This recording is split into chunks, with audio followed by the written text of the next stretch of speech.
ভারতে আমার কাছে নাকি 40 লক্ষ টাকা সমমানের ক্রিপ্টোকারেন্সি পাওয়া গেছে।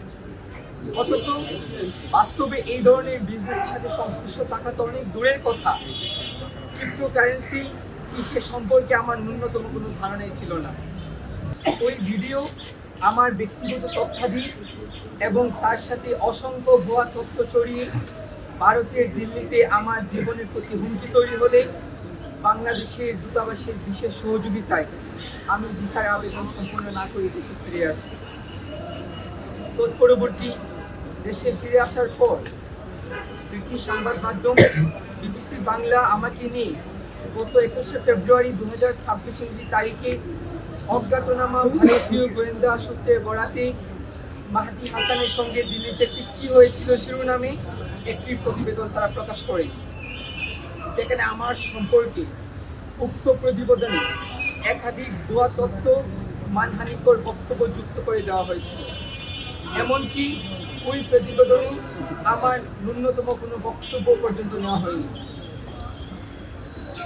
বিবিসি বাংলা প্রতিবেদনে আমার সম্পর্কে যেসব ভুয়া তথ্য দেওয়া হয়েছে তার মধ্যে রয়েছে ভারতে আমার কাছে নাকি 40 লক্ষ টাকা সমমানের ক্রিপ্টোকারেন্সি পাওয়া গেছে।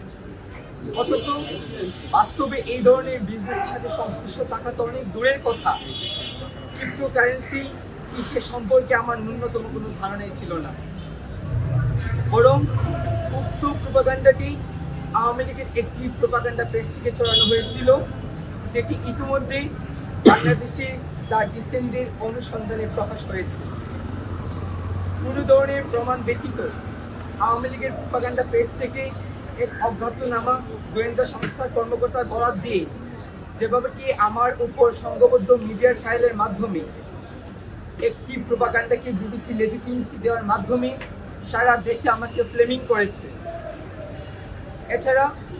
এছাড়াও আমি ইউরোপের কোন দেশে যাওয়ার জন্য আবেদন করেছি সে সম্পর্কে অসত্য তথ্য দেওয়া হয়েছে। বিভিন্ন বেসিক ইনফরমেশনের মিথ্যা তথ্য দেওয়া হয়েছে। অজ্ঞাত গোয়েন্দার বরাতে বিবিসি বলেছে আমি পর্তুগালের ভিসার জন্য আবেদন করেছি। বাস্তবে আমি আবেদন করেছিলাম ফিনল্যান্ডের ভিসার জন্য।